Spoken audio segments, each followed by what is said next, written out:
Imagine a scholar. He memorized 1 million hadith, amazed people with his knowledge, but was also envied. His words were seen as dangerous for the rulers. By the order of the caliph, he was chained and whipped for years. But he never stepped back. He did not stay silent against the oppressors, and he sacrificed himself for the faith of the people. He was a friend of Allah, praying 300 rak'ah every day. He was such a great scholar that even Khidr alayhissalam sent him greetings, and with his deep knowledge he founded the Hanbali madhab. But he earned his living as a tailor, lived poor and simple.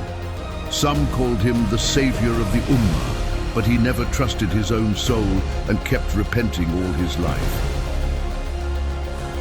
He was the great teacher of famous hadith scholars like Bukhari, Abu Muslim, Abu Dawud, and Tirmidhi. Now you will watch his life, full of struggle and faith.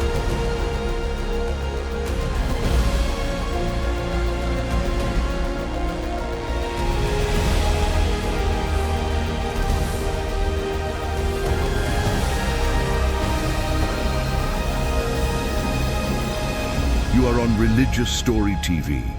Don't forget to subscribe to our channel and turn on notifications. You can support us by liking and commenting on the video. If you are ready, let's begin.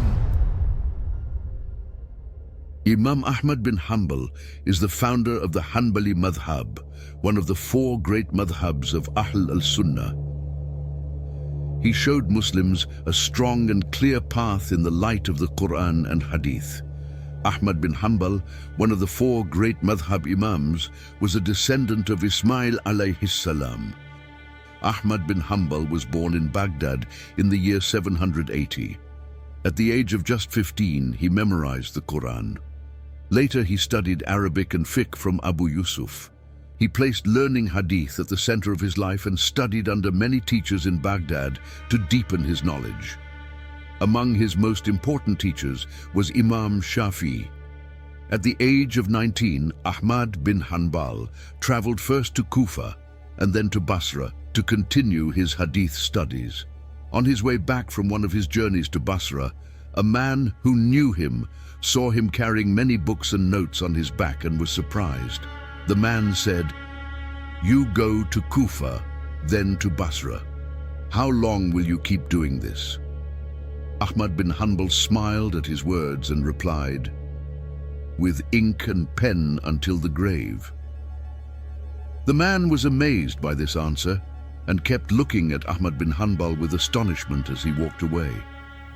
Later, with his love for knowledge and his desire to see the Kaaba, he performed Hajj 5 times, 2 times walking on hot sand and 3 times riding a camel. On his first visit to the Kaaba, he saw a man surrounded by many students in Masjid al-Haram. When he learned that it was Imam Shafi'i, he became excited and thought about what he could learn from him. Since Imam Shafi'i was always surrounded by a crowd, Ahmad waited patiently for him to be alone, then quickly approached to ask his questions. Imam Shafi'i was pleased to see his eagerness for knowledge at such a young age and accepted him as a student, teaching him for a long time. After spending a long time together, Imam Shafi'i said about him, "I have not seen anyone in Baghdad more virtuous, pious, knowledgeable, and learned than Ahmad bin Hanbal." The turning of mountains and stones. One day, while going on Hajj, Ahmad bin Hanbal lost his way. As he continued walking, he saw an old villager with white hair and beard. He went to him and said that he was lost and asked which way to go. The villager replied in a strong voice, "O Ahmad, who do you think you are that you go to Allah's house, Baytullah? If Allah is not pleased with you going there, of course you will lose your way." Hearing this unexpected answer, Ahmad bin Hanbal said with astonishment, "O my Lord, you have such servants hidden in corners and out of sight of people." The man then said, "What do you think, Ahmad? Allah has such servants that if they asked Allah, all the heavens and earth would turn into gold for their sake." At that moment, the earth and the mountains suddenly turned into gold. Ahmad bin Hanbal fainted and fell to the ground. Later, the man lifted him up and showed him the way. Ahmad continued on his path in awe of what he had just experienced. Ahmad bin Hanbal and Caliph Ma'mun. A very interesting destiny would repeat itself. Just like Abu Hanifa and Imam Shafi, the life of Ahmad bin Hanbal would also pass with torture and imprisonment by the Islamic State. These men were not understood in their time. They were far ahead of their age, and only those who came later would truly understand them. These hardships and harsh lives would raise them not only in knowledge, but also in spiritual rank. Towards the end of Caliph Ma'mun's reign, the influence of the Mu'tazila madhab grew stronger. Under this influence, the Caliph called on the famous scholars of the time to accept the view that the Qur'an was makhluk, meaning created. At first, some scholars said that the Qur'an was not created, but when they were threatened with torture, they gave the answers the Caliph wanted in order not to suffer. Ahmad bin Hanbal, however, without fear of anything or anyone, said that the Qur'an was the speech of Allah and not a created thing. For this, the Caliph had Ahmad bin Hanbal imprisoned together with other scholars who opposed him. His close ones advised him to act as if he agreed with the Caliph just to be freed from the oppression. But Ahmad bin Hanbal refused, saying it did not suit him as an Islamic scholar, and he was upset with those who gave him this advice. The governor of Baghdad chained Ahmad bin Hanbal and Muhammad bin Nuh and set out to take them to meet Caliph Ma'mun.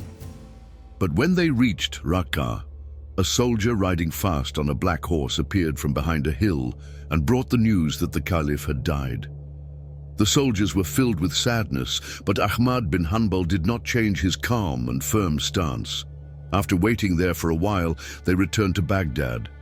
But Muhammad bin Nuh, who was younger than him, could not endure the hardship and died on the way. Ahmad bin Hanbal was brought back to Baghdad and imprisoned. The new Caliph, Mu'tasim, insisted on following his brother's policy and kept Ahmad bin Hanbal in prison.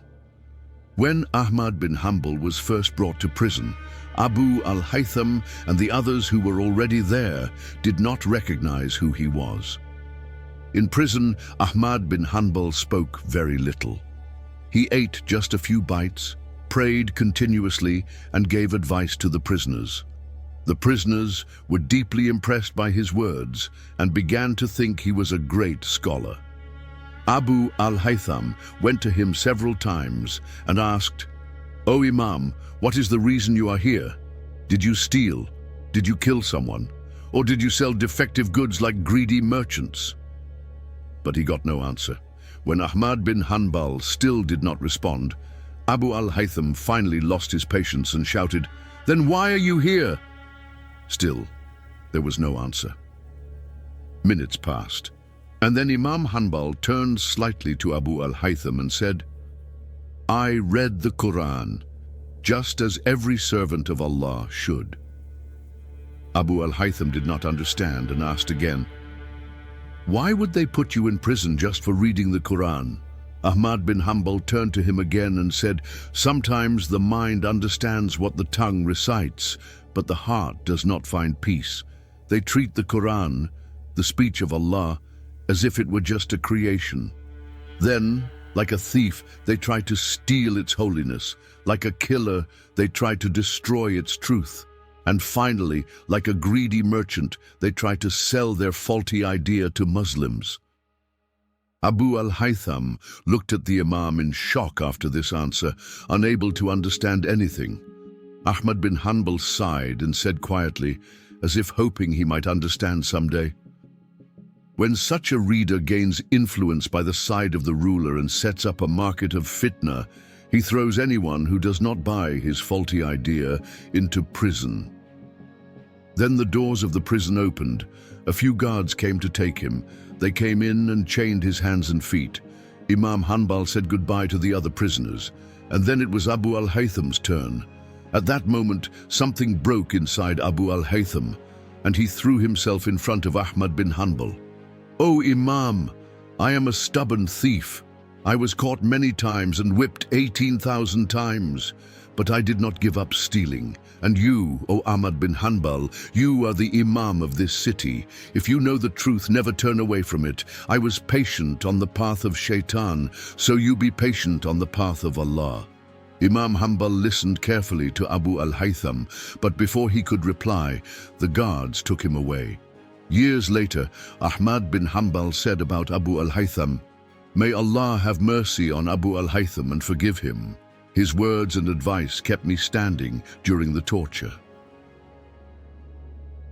The tortures of the Caliph against Imam Hanbal. After keeping Ahmad bin Hanbal in prison for a year, the Caliph brought him to his court and ordered the chief judge and other scholars who obeyed him to try to convince Imam Hanbal. But Ahmad bin Hanbal, with his deep knowledge and sharp mind, refuted what they said and did not accept any evidence other than verses and hadith. When the Caliph realized he would not change his mind, he ordered Ahmad bin Hanbal to be tortured.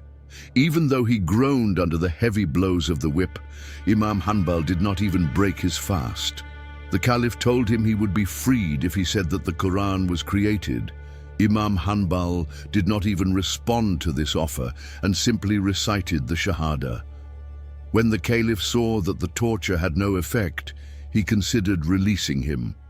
But the chief judge persuaded the Caliph, saying that because he did not accept the Qur'an as created, Ahmad bin Hanbal had left the religion and should not be freed. Then the Caliph ordered his executioners to whip him more under the burning sun, and he himself came to watch the torture. Imam Hanbal against the new Caliph. After 2 years and 4 months of this prison and torture, Ahmad bin Hanbal was finally released. As soon as his heavy wounds healed, he began teaching his students again. The Caliph who tortured Imam Hanbal, Mu'tasim, later died of a disease, and his son Vasik, whose real name was Harun, became Caliph. He followed his father's path and immediately started teaching in the schools that the Qur'an was created. Angry at these actions, and now thinking about rebelling against the government, the people, who had deep respect and love for Ahmad bin Hanbal as an Islamic scholar, came to him for advice. Ahmad bin Hanbal told them that rebellion was not the right thing to do and that it was better to be patient for now. Despite this, he was banned from meeting the people and from living in the same place as the Caliph. In fact, until the Caliph's death, he was kept under house arrest. For 5 years, he could not even go to Friday prayers. Like his father, Caliph Vasik also became sick. He developed a high fever and a disease that made him feel constantly thirsty. Doctors told him to sit by the oven. After some time, the Caliph died from the high fever, and the new Caliph became Mutawakkil. During Mutawakkil's reign, the issue of the Qur'an being created ended thanks to the struggle of other scholars as well. Even then, the house of Ahmad bin Hanbal was searched by soldiers because of an anonymous report, and he was questioned. After some time, it became clear that the report was false. The Caliph, wanting to make amends, sent him gifts to win his heart, but Imam Hanbal refused them, thinking the gifts might include unlawful wealth. His friends, fearing that refusing the gifts could bring more harm, tried to convince him to accept them. Ahmad bin Hanbal reviewed what was said in light of the hadith and decided to accept the gifts and give all of them to those in need. Even though Imam Hanbal said he wanted nothing else, the Caliph wanted to give a salary to his family. Ahmad bin Hanbal refused the salary himself, but his sons accepted it. He was upset with them and never ate even a single bite of food that came from their money, fearing it might include something unlawful. In his final days, he became very weak, so the Caliph sent his private doctor to treat him, but the doctor said that his weakness was not due to illness, but because of eating very little, fasting a lot, and worshipping. The greeting from Khidr alayhissalam. One day, while Ahmad bin Hanbal and his students were sitting, a man entered and asked, "Who is Ahmad bin Hanbal?" Everyone stayed quiet in curiosity. Ahmad bin Hanbal stood up and said, "I am Ahmad bin Hanbal. What do you want?" The man, excited to find him, began to speak. "I came from 400 farsakh away. On a Friday night I was sleeping. In my dream someone came to me and said, 'Do you know Ahmad bin Hanbal?' I said, 'No, I don't.' Then he said, 'Go to Baghdad, ask for him, and when you find him, tell him, Khidr alayhissalam sends you salam. The angels in the heavens are pleased with you because you never followed your nafs. You were very patient in obeying Allah.' He then said, 'So I came to find you.'" Ahmad bin Hanbal raised his hands excitedly and said, "MashaAllah, la hawla wa la quwwata illa billah." Then he came closer to the man and asked, "Do you have anything else to say or need?" The man replied, "No, I came just for this." Then he left Baghdad that same day. According to his son Abdullah, before the tortures, Imam Hanbal used to pray 300 rak'ah every day. But later, because his body became weaker from the torture, he could only pray about half of that. He also continued to read 1/7 of the Qur'an every day. Ahmad bin Hanbal amazed everyone, not only with his deep knowledge, but also with his courage. To earn the reward of jihad, he served as a border guard in Tarsus for a while and even joined a battle, circle of knowledge with 5,000 students. According to conversations he had with Abu Zur'a, Ahmad bin Hanbal knew 1 million hadith by heart. His son Abdullah also said that his father collected 1 million hadith and made it a rule for himself to memorize every hadith he wrote down. After his student years, which lasted until he was 40 years old, Imam Hanbal began teaching hadith. Around 5,000 students would gather around him, waiting eagerly to benefit from his deep knowledge. Even though Imam Hanbal had a very strong memory, out of respect for the hadith, he would still check his notes while teaching. Seeing that their teacher, despite knowing 1 million hadith by heart, still checked his notes out of respect, his students felt even greater admiration for him. Among his most famous students were the renowned hadith scholars Bukhari, Muslim, Abu Dawud, and Tirmidhi. One day, Imam Hanbal and another scholar prayed the Isha prayer in the mosque and then began walking home. Their conversation was so engaging and enjoyable that they didn't even notice how time passed until they reached the door of the house. At the door, their discussion about hadith sciences continued until the morning prayer. Neither of them realized how quickly the time passed, and smiling at their state, they returned to the mosque and prayed the Fajr prayer together. One day, a hadith scholar named Ali bin Abdus Samet touched Imam Hanbal's garment to take blessing from him. Imam Hanbal became upset, shook off his garment with his hand, and said firmly, "From whom did you learn this habit?" Ahmad bin Hanbal saw himself as very small because of his humility. He often mentioned the virtues of the great figures of Islam and sighed, saying, "Where are they and where are we?" Ahmad bin Hanbal rented out a loom he inherited from his father and lived on the rent he received. When that money became insufficient, he sometimes copied books for a fee, sometimes wove belts, and sometimes sold the fabric his wife wove. When there was no food left at home, he would go to the fields after harvest and collect leftover grains along with other needy people. His relatives said that when there was nothing to eat or drink at home, instead of being sad, he would be happy, soak breadcrumbs in water, sprinkle salt on them and eat. The death of Ahmad bin Hanbal. At the time of his death, Imam Hanbal raised his hand and said, "No, it is not possible." Those around him were surprised and asked, "What is this, O Imam?" Ahmad bin Hanbal replied, "Shaitan is telling me to die in his hands, and I say, no, it is not possible. As long as there is one breath left, there is danger, and we cannot feel safe from Shaitan's deception." He instructed them to place 2 strands of the Prophet's hair he kept over his eyes and 1 over his tongue. As he was about to die, just as he did during the days of torture, he recited the Kalima Shahada and wanted his sons and relatives to witness this. In July 855, in Baghdad, he returned his soul to Azrail alayhissalam. Nearly 1 million people attended his funeral. People came from different lands. The streets of Baghdad overflowed with crowds. One of his friends, Muhammad bin Khuzaimah, narrated, "I heard the news of Ahmad bin Hanbal's death while in Alexandria. I was deeply saddened. One night, I saw him in my dream, walking happily with his arms swinging. I said to him, 'O Imam, what kind of walk is this? I never saw you like this in the world.' Ahmad bin Hanbal said, 'In the world, those who served the religion of Allah walk like this, in paradise.' I became more curious and asked, 'How did Allah treat you?' Imam Hanbal said, 'Allah placed a crown on my head, golden shoes on my feet, and said, "O Ahmad, because you did not say that the Qur'an was created, you have received this honor. O Ahmad, there are prayers from Sufyan al-Thawri that reached you. Just as you prayed with them in the world, pray with them here too."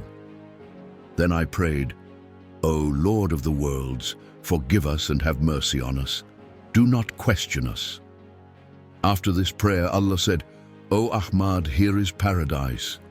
Enter." And I entered paradise. Ahmad bin Hanbal, except for his most important work, Al-Musnad, did not personally write any of the books attributed to him, nor did he allow his words and fatwas to be written down. It is narrated that he did not allow it because he might learn something new and change his view. After his death, the works that have reached us today were written down by his son Abdullah and other students. We have reached the end of the video. If you want this amazing story to reach more people, please like, share, subscribe to the channel, and leave a comment with a DUA. May Allah be pleased with you all. Amin.